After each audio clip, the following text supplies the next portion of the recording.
Let's talk about the business of the day as it relates to theater with your hosts, Darnell Radford and Mitch Weiss. This is The Business of Theater, a working title.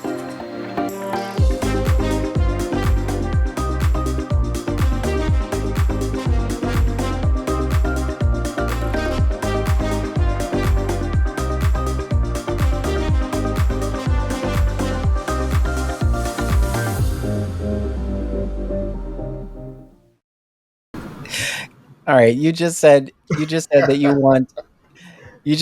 you want all the streaming platforms to get together and create one big package. Which used to be called cable I was TV. about to say, you mean like Yeah. cable? I just want one bill. I don't want to think about which one I'm getting and saying, oh, wait a minute, I wanted to see that program, but that's only on Paramount Plus, and the other one I want to see is over on Hulu. Now I have to worry about doing two, 3 months with them and then canceling and then switching over Yeah. to somebody else. Come on, just And get this HBO together. Max is It's called struggling, and TV. Apple TV is killing it, and Roku TV has a channel. Like, there's so many. Right. And But YouTube. anyway, YouTube, it, I'll go to YouTube in a heartbeat. It's yes, so easy. It's so easy. it is, but full of ads, and I'm not paying to get Ads rid of don't that. bother me because I walk away, go to the bathroom, I get a cup of coffee. Doesn't All bother me these in the least. freaking ads, they don't bother me. Oh, right. Did that just come to your mind at the Yes, it moment? did. Or were you planning on that? Nope. No. Oh, That wow. was it. Mitch, Everybody send your vote for the next the working award, improv award. You can join Lin Manuel's improv group. Yeah. I I know we're trying to find a working title, but we cannot name the podcast The Business of Theater 241. Even There though it makes sense because there's two of us. you go. However, you are referring to Broadway Week, which, along with everything else in the world that doesn't make sense right now, is Broadway. actually 2 weeks. Yes. Just like we have Restaurant Week in New York, and it's almost a month. And then there's Harlem Week. That's 3 weeks long. What Yeah. is wrong with these people? Change the Well, word week to weeks.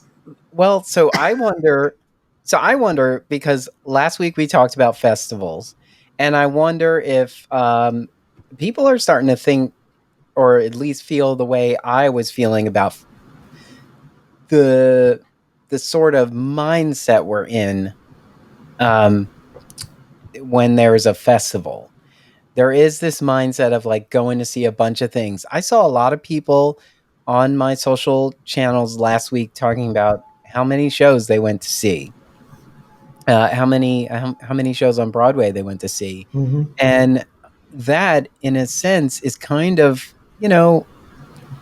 it is promotional. It Right. does remind people that, hey, these go see theater, go see live theater. Look at all these people. This is one person saw like 7 shows. Like, I don't know where they have the money, but There's a thing called I think it's the Jefferson effect.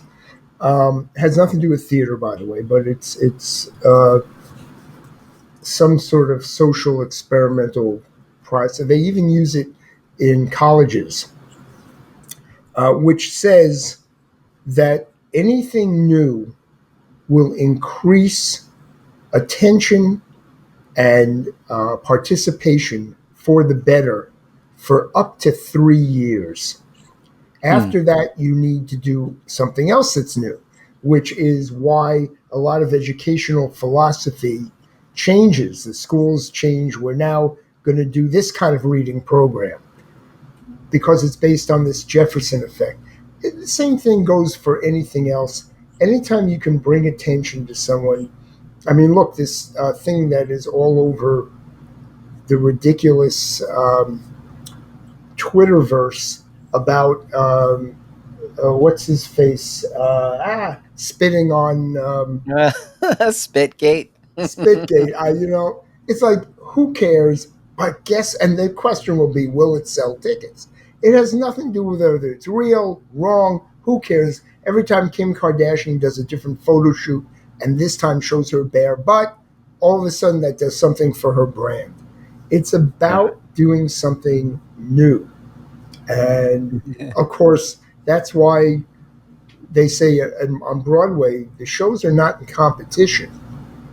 When a show does well, it helps all the other shows as well. Yeah. So, Yes. I mean, and I think when when a theater community refers to itself as such, that's what they're saying as well. right. Because we're really not in competition. We're not producing the same show, even if we are all producing the same production. I Yeah. mean, if it's the same title, it's not the same experience, So it's I think we then pay attention to the nuance of each production, and we start to highlight those things. What makes it different? Like who's in this one? It's You know. it's also pure logistics, at least on Broadway. If Mhm. a chorus line or Cats or Hamilton is selling out, people say, "I want to go to Broadway, but I can't get a ticket," and then they go look at the show next door. It's that no, They go, well, that's I guess legitimate. I That's a guess we can legitimate just effect. go see Six again. Yeah, they have tickets, but they're doing phenomenally. Because they're doing phenomenal. Yes. Yeah, You know what else I noticed? I'm really loving that NPR is welcoming the Broadway shows onto Tiny Desk concerts. I agree. I I, think that is such a great idea. It should have always happened. But I've when they been started doing, I don't mean NPR, but other people started doing concert versions of show. Another great idea. People who like theater, especially musical theater, Mhm. they just want to have more of it. Yeah. And and how many ways you want to give it to me? If a high school is going to do Lion King mini, which is of Sure. course an absurd concept, it Yeah. doesn't matter. The same thing with Annie. You just want to hear the song tomorrow. You don't care if the rest of the show is there, right? There are kids 6 years old who just want that song. You're really not in the audience of Annie to hear NYC. I wouldn't be by choice. I'm one of those people, and I apologize. I've worked with Martin Short, and I did Annie Warbucks, the sequel. I was the manager of that. I thought that was infinitely better than Annie. Yeah. But Annie is the hit because it has Tomorrow in it. And although they debated putting Tomorrow in Annie Warbucks as well, they ultimately decided not to. It was the same creative team. They wouldn't have been stealing from them. They can't steal from themselves. But they Yeah. didn't do it. And therefore, in my opinion, that's the reason it wasn't a hit because it was a I better mean show. go ask the Gershwins or Kaufman and Hart, places like the best. Though California pays big for their art, the fan mail comes addressed to NYC, which just You're means not you going to should sing. You're not going to give me a little musical interlude here on that theme. go ask the Gershwins or Kaufman and Hart, the place they love the best. Though California Don't pays go big past for eight their seconds. art, We have to pay royalties. fan mail comes addressed Cut, cut. We to can't go any further. NYC. You can't go. We just Our may have. penthouse is way up We high, right? we may have to pay royalties. Stop it, Darnell. You went too Why long. not? It's NYC. No. That's why you pause and you jump all over the place. I can't. Really? Who wants to record my version of those lyrics? Someone's out there going, that's all I needed. All I needed was on the podcast. Oh yeah, can you imagine if anyone were to that would be a great little contest to say, here's a song, everyone write new lyrics to it, just one verse, I and will send tell it you in. Okay, so I will tell you, I worked for a company called Curtain Call Creations. It was it was a small little organization that was designed to help um, students at the high school level um, create a musical from start to finish. Mm-hmm. And so the first part of the school year, they would write that musical, and the second part, they would produce that musical. And so I was there as a teaching artist, and so we're in rehearsal, and I'm listening to all the songs, and I would lean over to the sound designer, Larry Fowler. Hey, Larry. I would lean over to the sound designer, and I would change the lyrics to make them laugh. That was so much fun.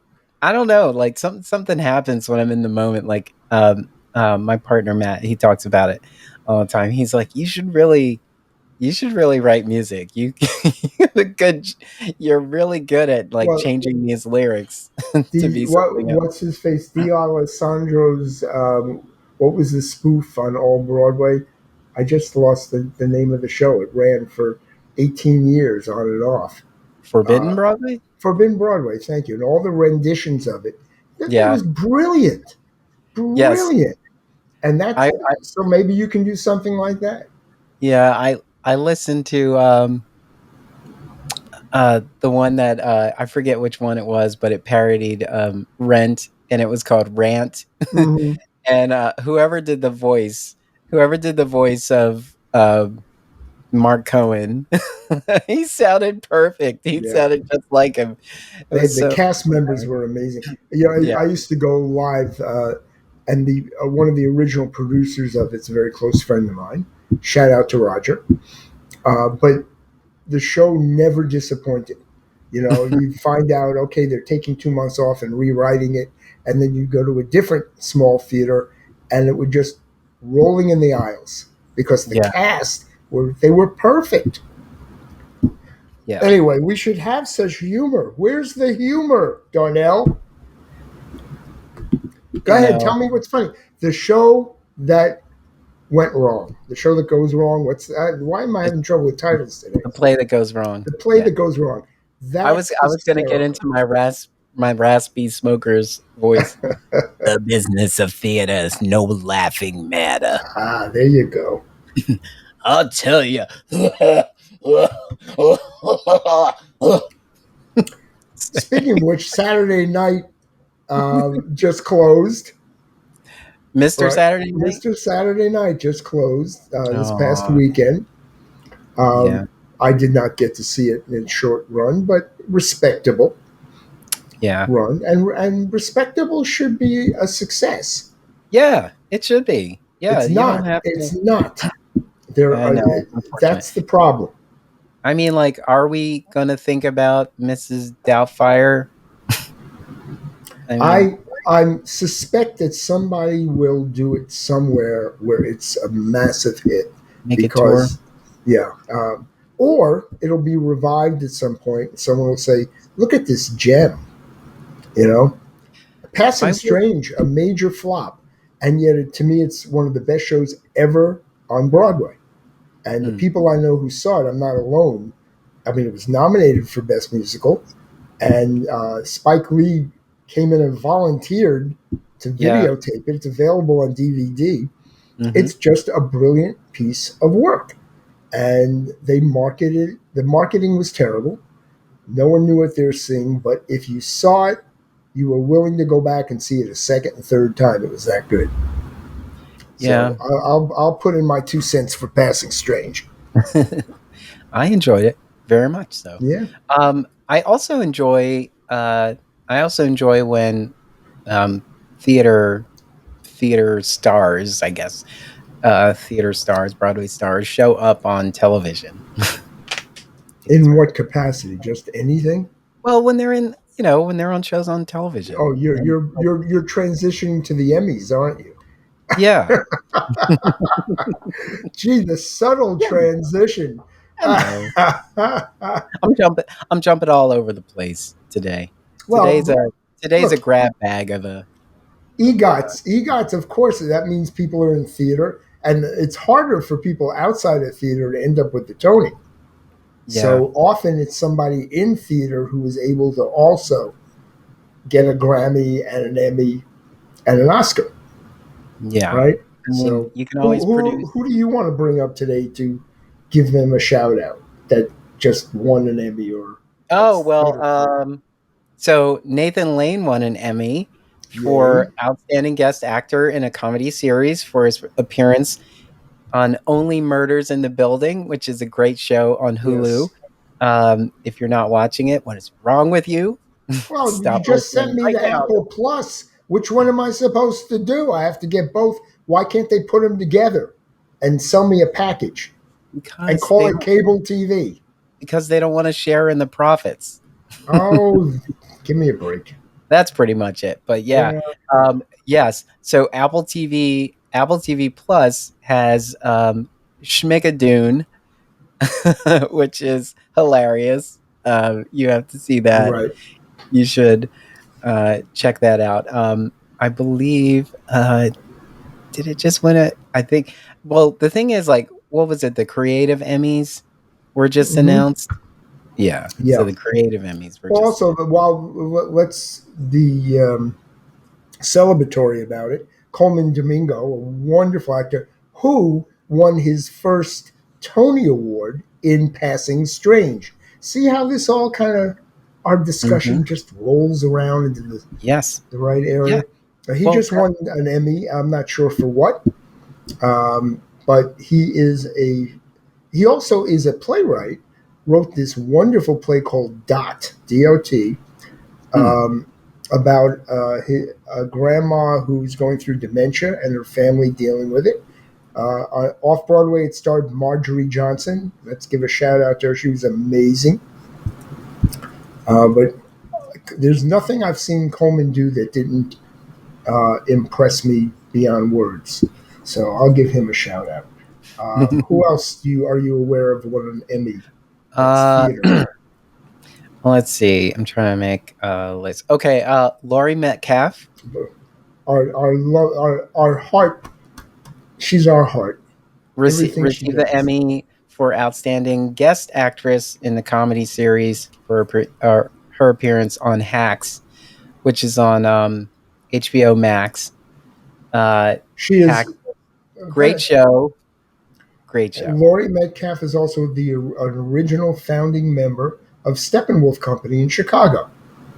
Huh.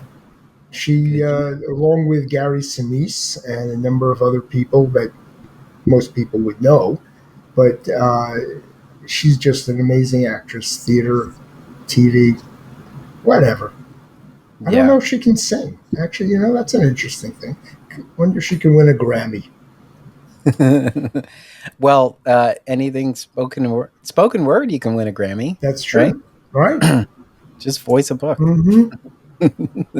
I know. I think if you are actively trying to win an EGOT, I mean, trying to reach EGOT status, like you can do it in if you're a producer or a or you Possibly, it's. narrate your own book. That's a I bestseller. don't think You that counts, but yeah, uh, it's possible. I think most EGOTs got there by accident, and that's what makes it so special. True. It's just their talents. But and an EGOT and $2.75 gets you on a New York City subway, so no difference, right? I know. It's like what happens when J Hud reached EGOT status? Like what changed Hmm. for her? I Yeah, don't know. nobody She's knows. still. But all right, so Are the pipes any clearer? No, still pipes.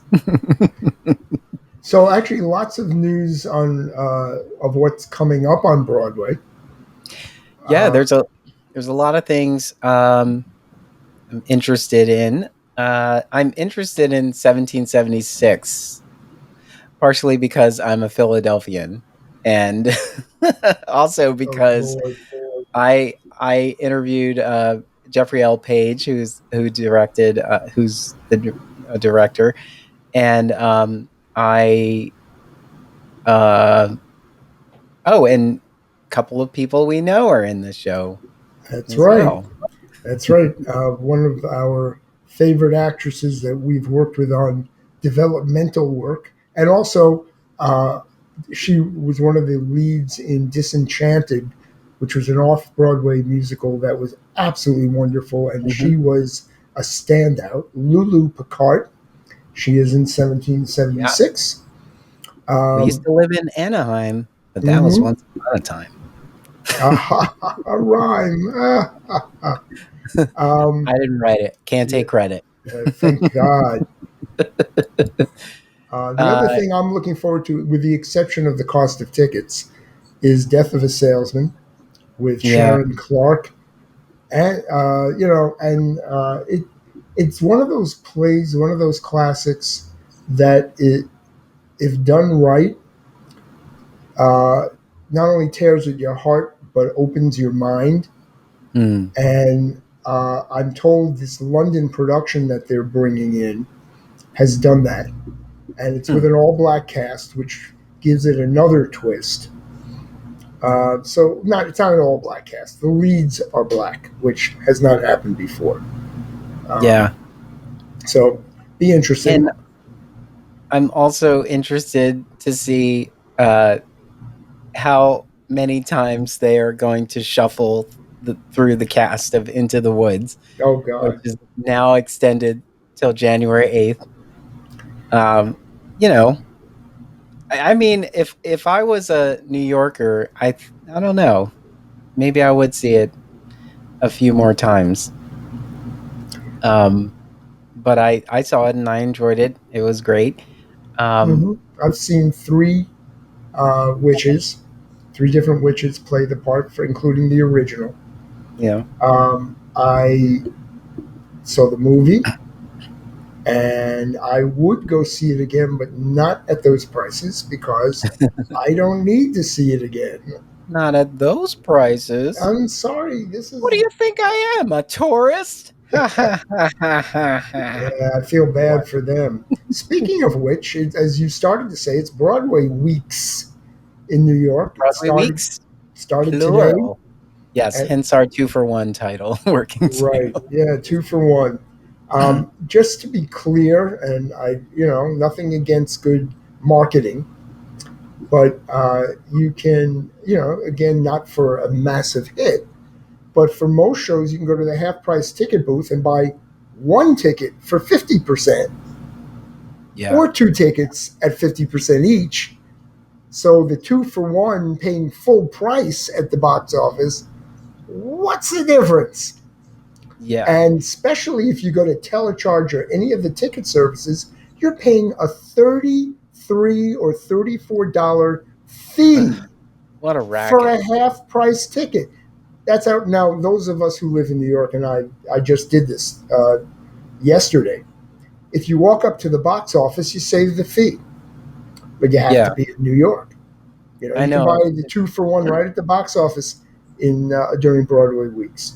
Um, If the link takes me to Ticketmaster, then I will close the yeah, window. well, there's a new law in New York. It hasn't gone into effect yet. That says they must tell you up front what the cost of the ticket is with the fees added, so you know before you go through the process. The What they problem say? is, the problem is it hasn't taken effect yet. They say in their raspy smoker's voice, "Come here for a minute. Come here, man. All right, we're gonna rake you over the coals for this one. I hope you brought 2 credit cards. You're gonna need them both." And you're going to get a lousy seat. You're going to get the one we And want to give limited you. limited view. It's gonna Limited be view, limited view. no But you'll leg be in, room, no but leg room.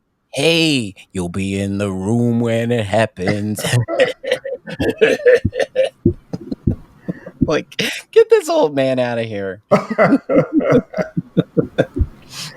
Oh I'm not God. an old man, I'm 35. To Uh, deep smoker's voice. I have no Yes, sense of humor about I this, do as you I do noticed. impersonations. I will You're You're I'll available change my lyrics every to any Wednesday. of your songs. It's Yeah. just one of those days, like the first couple of days that it hasn't been obnoxiously hot, it has been obnoxiously raining. Yep. Yeah. But it's So over tomorrow. Everything is back to sunshine and back warmth. sunshine and lollipops. Yes. Oh Uh, Lord, you're not that old. You don't know that song, do you? Leslie Gore, Sunshine and Lollipops. what's That's that? how. That's Rainbows, everything right. is All that stuff. wonderful. It's Whatever what was in I it. feel when we're together. Okay, I only I people are only know that. turning us off now. I only know that because of The Simpsons. I only Oh, know that oh, because of it's The on the Simpsons. sing. Oh, good for you. Okay, I did not realize. Yeah, I forget which episode it Do was, you but think Homer is singing it in the Do you car. think there's anybody who has seen every episode of The Simpsons? I think so. I It think can't so. be. What is it? 40 I years? eh, It can't be. well, what is it? 1989, I Is that what think. it is? Um, but I don't know if that's counting when they were on the Tracy Ullman show. You're right. I don't know. Yeah. So, but if you have one of the many streaming platforms, if you have FX, you can watch every single episode Oh, of gee whiz. I The cannot Simpsons. wait. I have no life that I need to live All, I from now on. believe, 728 episodes. Crazy. Yeah, starting Imagine, it. well, I guess that's what a revival is in theater. It's just, well, we couldn't throw it on a streaming service and make you binge it. So we're just throwing it back in your face. The difference is we're going to charge you a lot of money. Yeah. I mean, the thing is, like, you create you create a world. You create a world, and in that world, you just poke fun at the world, Hmm. and it'll run forever. And Yeah. that's pretty much what happens. With that audience. And of course, there's a different audience that refuses to watch anything like that. You know, So I don't think that amount of episodes counts the shorts on the Tracy Ullman show. okay. Tracy Ullman show, uh, the shorts became part of the Tracy Ullman show in 1987, and after 3 seasons, the sketch was developed into a half-hour primetime show. And then if we go to theater, I wonder, there's no way to count. I don't think anyone's ever kept records, even the royalty companies. What show has been done the most since its original inception? Oh, yeah. And I guess we could figure out which shows have had the most revivals on Broadway, but um, I don't know that that counts. It'd be more interesting to say was The Sound of Music done more often around the world than My Fair Lady? Or was it Carousel? Or is it Rent? You just don't know. Um, and will it Yeah. end up Hamilton? Although I can't see too many high schools trying to put a giant cast together. Wouldn't it be funny if they count whatever that church did? Oh yeah, as I know. one That's what I was thinking. The church that rewrote the lyrics. See, there you go again. That's you rewriting the lyrics Yeah. and without permission. But I would have never done that, though. No. Yeah, No. right, right. No. Stop it. Stop it. Let's see. That's what you do. Yes. Okay. So Yeah. speaking of Uh, television, well, it's not really television, but it's just kind of that sort of crossover-ish sort well, of and what do thing. you do with shows that have been turned into movies, or as they did with Hamilton, they did a TV version of the stage play. Do you count that in Hmm. number of performances? How many people have Yeah. seen that? How many times does it run? I doubt it. No, we're talking about live theater. Hmm. Live Yeah. theater. We want to see actors. Um, No. I mean, I'm not going to put all these in the show notes. You can just go to Wikipedia if you want to find the list of longest running Broadway shows right now. It is still very much The Phantom. of the opera. Yeah, it's still going and going, and in Chicago. Followed by Chicago, followed by The Lion King, followed by Cats, and Wicked. Yeah, and these shows, I mean, it's jealousy. Wouldn't we all love to have a piece of those shows financially? Which brings us back to, and I know I harp on this a lot, but as a manager, my Doe job is to make sure that brings us back to Doe. You dough. were right, buddy. Look, I'm on fire. Oh I'm my here. goodness! I'm here every night, kids. I'm here every night, kids. Yeah, and now you're not puffing on a cigar. That's dope. I'm 30. I'm 37 now. I'm aging. That was a I'm good one, though. aging rapidly in this episode. That was a good one. But Yeah. it's interesting that if, and I wonder if you were told, Darnell, I'll direct this at you, that you Mhm. can invest in a Broadway show or a number of Broadway shows for under $5,000, or Mm. let's make it extreme, for $1,000, knowing Okay. that these are multi-million dollar shows, would Mhm. you do it? Well, if I could get in as low as $1,000, I would assume that I would lose that money. Mm-hmm. And Well, the so, people who put in 100,000 have to assume that also. yes, I would just assume that I would lose $1,000, but then at the same time, I would have to say, well, where is this money coming from? If this money came out of my pocket, if this money was, maybe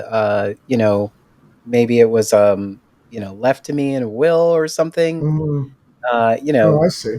take some risk or something. It depends on where the money came from. But if I was like sitting on $20,000 right now and said, um, donate, or not donate, invest in some. I don't know. If I had disposable income, I think I would. I think I would. It's like, because you have to say it's not about. I don't know. Maybe it's different for Broadway. My mindset would be different for Broadway. I'd be thinking about that as an investment. But if it was, regional, if it was like a theater here in Philadelphia, if I had a surplus of funds to just sort of throw at some companies, Mhm. I would do it to just ensure uh, that they can produce. Yeah, but a I thousand would do dollars, you're not assuring them anything. I That's know, but I'm saying, like, if I had money oh, to contribute, I would just contribute. Yeah. If I could, yeah. I don't know if that's if I don't know if I ever thought about setting a goal like that. Could you set a it's goal to donate or contribute $20,000 to the theater community every year? you're Just talking about donation. That's different. I'm talking about with the prospect. I'm talking assuming about investment. one invests thinking you're going to get it back, and that you have the chance, not that you're going to, but you have a Well, chance that you're okay. going to make money All on it. right. So if it's if it's disposable, if that money is disposable, I would do it, because if one of those catches fire, Hmm. then that was great investment. But if I had to wing it, like, if I don't know, if I really don't have the means and Yeah. I'm trying to do that, I wouldn't do that. So, what do you think? Yes, you're absolutely right. It has to be disposable income.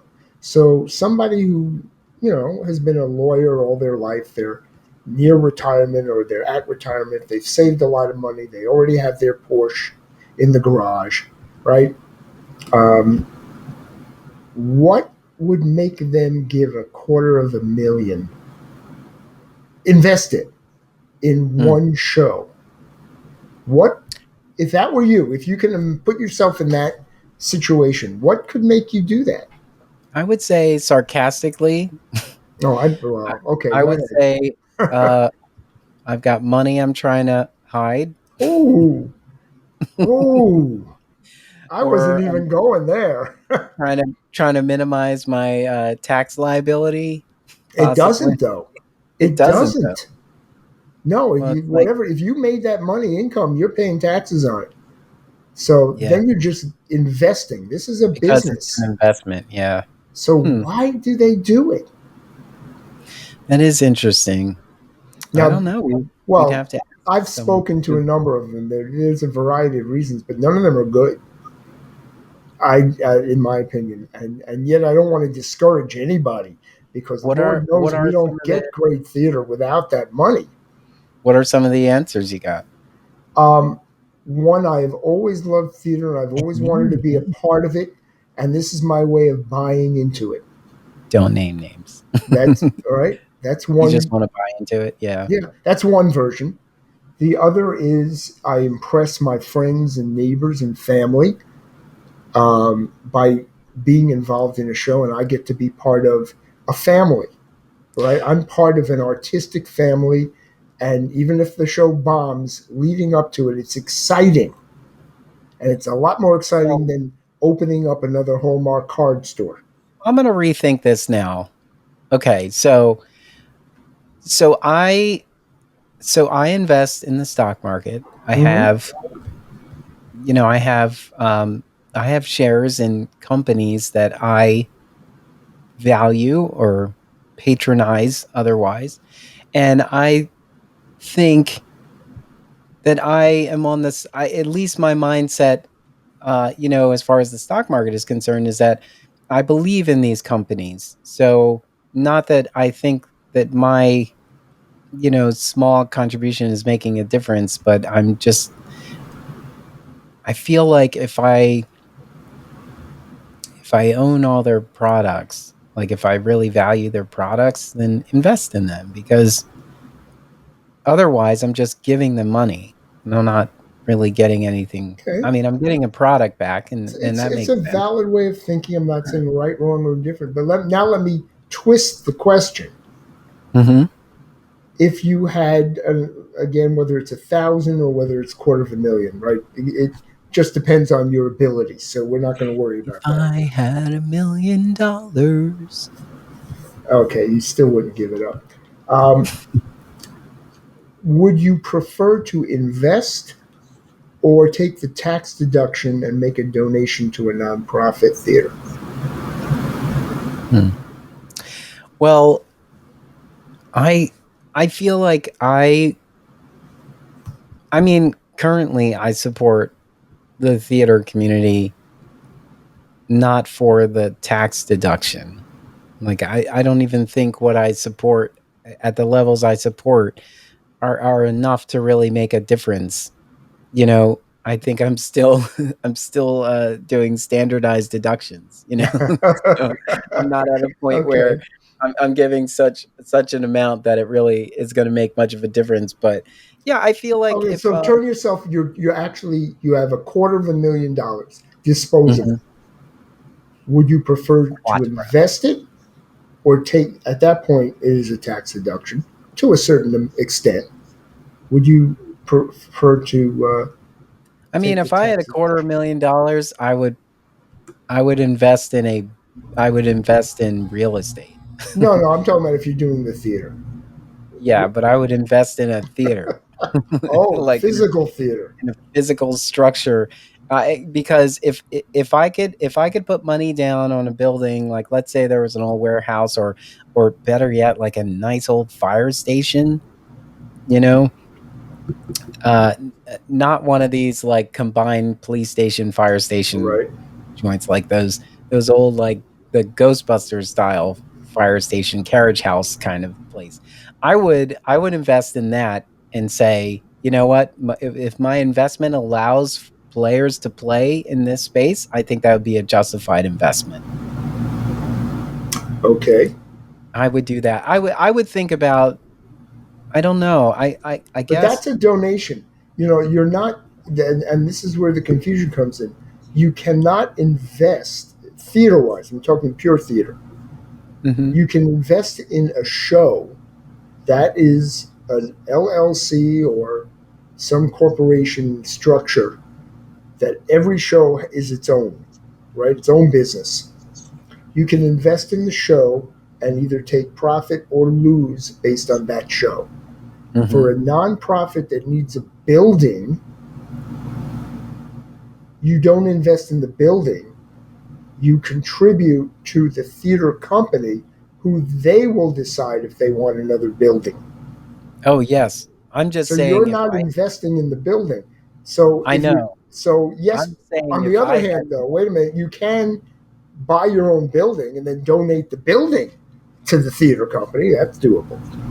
hmm, I would hmm, I would secure the building and lease it to the company Hmm.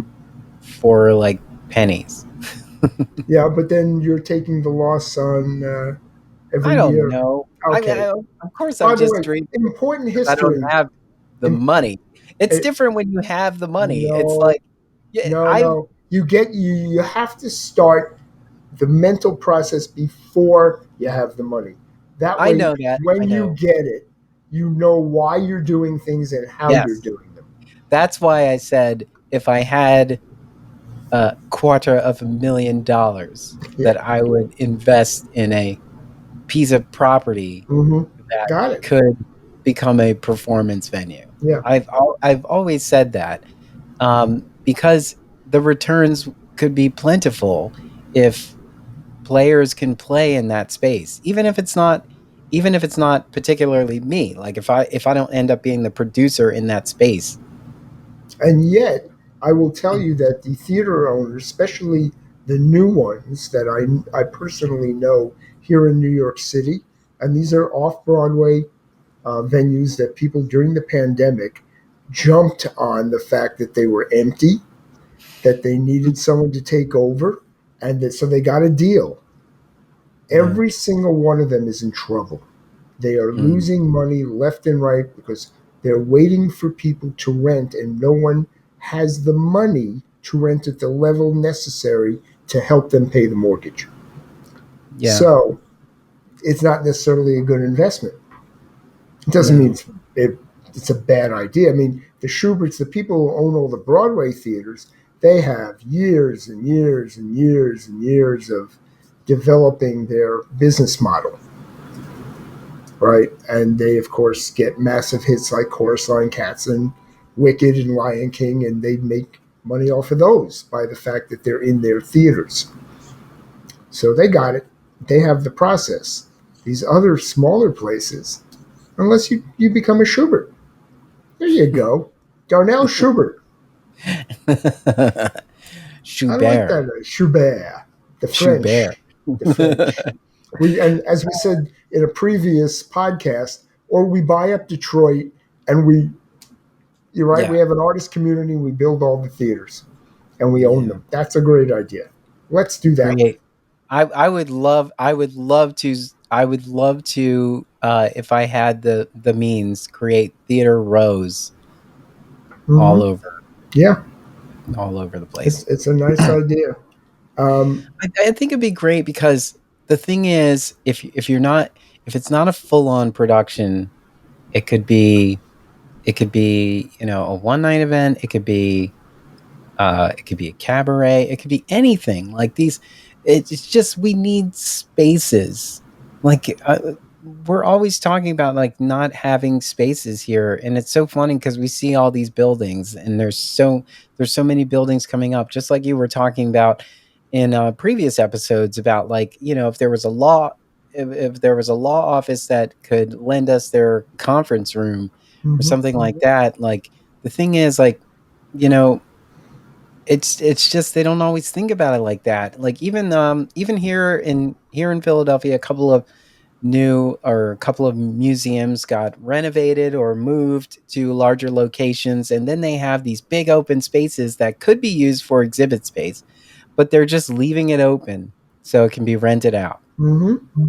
And I get it, but it will stay dark most of the time, so all that square footage isn't making any money until it's rented, and then it has to be rented at such a high rate in order to make up for the time it's at dark. Yeah. And it just seems weird. It's like if you have a building, like, don't you want your building to be bustling? Like, if you could make a few dollars by just having somebody in here, like, wouldn't that make sense No, to just do? I was just talking to my barber today, right? Barbershop is where everything happens. Um, about his former barbershop, which was in Port Authority bus terminal. They were kicked out 8 years ago because they wanted to renovate and bring in some higher end businesses. Hmm. It's eight now. This has nothing to do with the pandemic. It's 8 years later. The space is still empty, and they kicked them out instead of saying you're on a month to month lease, or we can give you a month's notice, but you can stay here until we figure out who's coming in. There was none of that thought, and it's a complete waste. And meanwhile, he had to go work for someone else, and he had a thriving business. But I, kn- I know greed. here in Philadelphia on South Street, um, years ago, they did have an initiative where they would fill empty storefronts with artists or artists organizations or Hmm. artistic endeavors, to kind of draw attention to the space until they Right. found We have that in a New York too. tenant. Absolutely. Yeah, and I think that that's a good idea, especially for like that kind of program should exist. There are too many. Like, where do you think somebody's sitting in a room with four of their talented friends and says, "Let's start a theater company." They will not find brick and mortar the next day, No, you no. know? So it's like it has to start Uh, somewhere, well, and maybe it except would be different. Darnell, except the only people who will is someone whose uncle or father or relative Mhm. owns a space that is available. And then they go, "Oh, would you like to use my barn in the backyard that is not being used by any horses at the moment?" Someone's got that, has to be the one to say, "Okay, I'll give this to you," or temporarily do it. You cannot, for whatever lousy reason, walk up to someone in a business and say, "I could use some of your space that's empty temporarily, and I'll pay for the liability insurance." You can't do that. No one will talk to you. Yeah. It's got to be a relative or a close friend. So it comes right back down to that. That's also true with a lot of things. Um, especially if you're looking to raise money as an investment, the people who are going to give you the money first are your friends, relatives, and the people who know you. And then they're investing in you, not in your idea. They're trusting you with the money. And that's Yeah. scary. That is very scary. So that's why it's good to be rich in the first place. You bring your other rich friends in, and they know you're going to lose as much money as they do, and they're taking the chance on you. Unfortunately, you don't have $1 million right now, Darnell, so I can't come up to you and say, "Please give me $1 million." You don't know what I got. You don't know what I Trust me, got. I know what you don't got. If I had $1 million, I You would would not give it to me. I know it. not be Don't even try it. not be hosting 3 podcasts right now. As much as I love the sound of my own voice, which took a very long time to get used to. Yeah, I would be doing something else. I don't know. Yeah, it is interesting.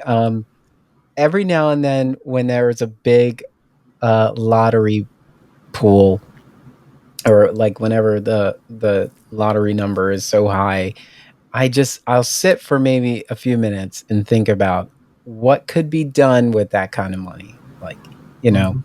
and I always just go back to, I just need to secure property Yeah, so that but art can the do things on it. American business model, and I know there are variations of it, it still comes down to, for example, you win the lottery, you buy yourself this gorgeous house in the country, and you invite three members of your family who are poverty stricken to move in with you because you have enough bedrooms. Everyone's going to take care of the place. That's great. And you had enough money and you used most of it to buy the house. Cash gone. You can now retire. Wrong. When the tax bill comes in and then the repair on the roof has to be done, even if it's 7 years later, you are up a creek and it's a lot of money. I remember being shocked at my parents who owned a Brownson. They owned a townhouse outright, and I saw their annual bill. It was more than their mortgage had been. The tax bill, because you can get a deduction on a mortgage interest because you don't own the house yet. But when you have no mortgage interest, there's nothing to get a deduction from. Now you own the whole thing. There's property tax, and you're paying a whopping amount. This is why people bitch about, property taxes all the time. You keep getting closer to the American dream, and then they take it away from you. I got it. Doesn't mean, by the way, we're going to the conservative end of the spectrum. There's still other answers than going that direction. I know, it's like that would have been the other question. If you have that kind of money to spend, do you start to take on more conservative viewpoints? A lot of people do. A lot of Yeah. people do. And the truth is, Yeah. you have to be, even with your donors, nonprofit, you have to be respectful of people's money. You don't throw it away, you don't waste it. That, to me, is the bottom line. If you can talk somebody into understanding how important art and theater and music is, and they have the money and they're willing to be part of it, fantastic. Just don't abuse it. And then you hear about these producers and who are just, they don't pay their investors back. They hide the money. They spend on the wrong things. They don't know what they're doing. Some of them are extorting money. And luckily not a lot of them, but the ones who do it are extreme. We just had one of them on Broadway this year. And he's all over the news, name not to be mentioned at the moment. But my guess is he will end up back in jail eventually. But it's horrible. Anyway, it makes it harder for the rest of us. Yeah.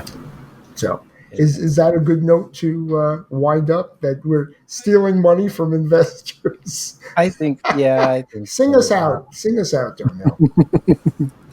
Doodaloo, doodaloo, doodaloo, doo. No, I don't know. I don't There's got have a anything. money Oh, song. well, it's not money, but it is kind of funny. Ah. This girl is quite funny.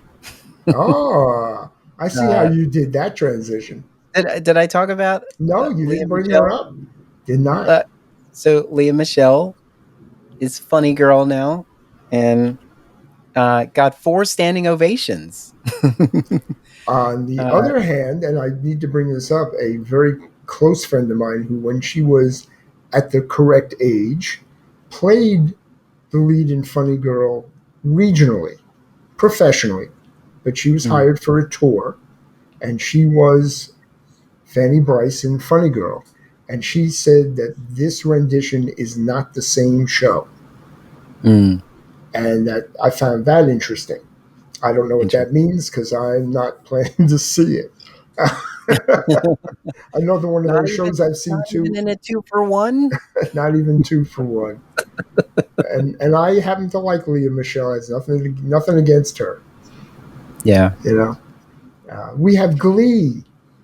I have Glee about Leah Michelle. I have Glee about Leah. Oh, there you go. I Yes, think we've exhausted our humor a we long have. time ago. You could always tell it's kind of like on YouTube when they're trying to drag it out to 10 minutes. Yeah, They just end up rambling for I that know. extra I bit. know you are, but but it's a hard end, right? I will tell you that because the working title was 2 for 1, the rejected title is 10 out of 12. Ah, ha, ha, ha. Ah, Yeah, ha, ha. you know, Yeah. because no more I 10. wonder. I only know of one theater company that's getting rid of 10 out of 12s. I am praying that they all go in that direction. It would be so nice to be able Yeah, to breathe before a preview. And for yeah, our audience that doesn't know, that means you can, the few days in tech before you begin performances, everyone's allowed to work 10 hours out of a 12-hour period, meaning yeah. that you have to give them lunch or whatever.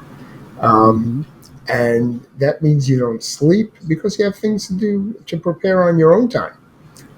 And it's pretty hard. You get exhausted, and people get ill at previews, and the stagehands are abused. They're wonderful about it, but anyway, and certainly Yeah. the actors. All right, Yeah. wonderful. I'm looking for something positive to say, Darnell, so we can end Something this. positive. Coleman Domingo won an Emmy. Yeah, we like Coleman. We, Yes. there's a good thought. Theater is all over the place, all over television. So if you can't make it to a theater, you can find them on television right now Oh in no, shows like. don't send them to TV. We I want them know, but back in the I'm live saying, like, theater. if you want to see those actors, and you Oh, say, one "Oh, last thing, and one other complaint while we're extending, but this is actually worthwhile.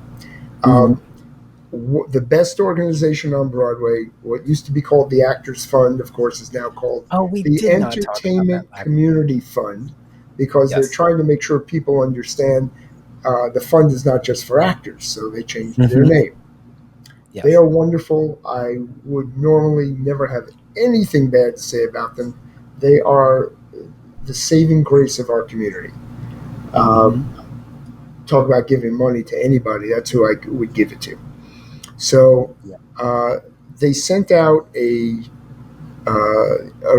request for donations, and in it they gave you a little gift of a bookmark. And the bookmark, which was, what it is, it had a list of, they're saying, these are all the people in the theater community that we help. And they list wardrobe, stage managers, actors, directors, writers. They went down the list. Everybody's listed except for three. They did not list company managers, house managers, or press agents. And Rude. all three of them belong to my union Rude. at PAM. I was pissed. They don't think none of the bills get paid, the actors don't get paid, the money that's in the bank from the investors isn't cared for, the show doesn't go on, the performance can't start without us. It can't end. It doesn't get marketed. And they didn't think we were important enough to include on the list. Mm. I wrote them, and their answer was, well, we were running out of room. I guarantee you there was an entire third of the bookmark that had an empty space below this list. They did not run out of room. So I'm now going to support with all my heart these wonderful people who sometimes work 7 days a week, 24 hours, because they don't have a clock. You cannot do these jobs on a time frame. No. So glory be to them. On that note, good night, Darnell. Yes, and that's the business of theater. A working title. I am Darnell Radford, I'm Mitch Weiss. and we'll see you at the theater. Bye. Thank you for listening. Tune in next time for another episode of The Business of Theater, a working title, with Darnell Radford and Mitch Weiss. Subscribe to the podcast wherever you listen to podcasts. Share the podcast with a friend, colleague, or give us some social media love. This podcast is an Emory production. Visit us online at em3ry.com/TBOT. Follow us on Facebook, Twitter, and Instagram at EM3RYOTM.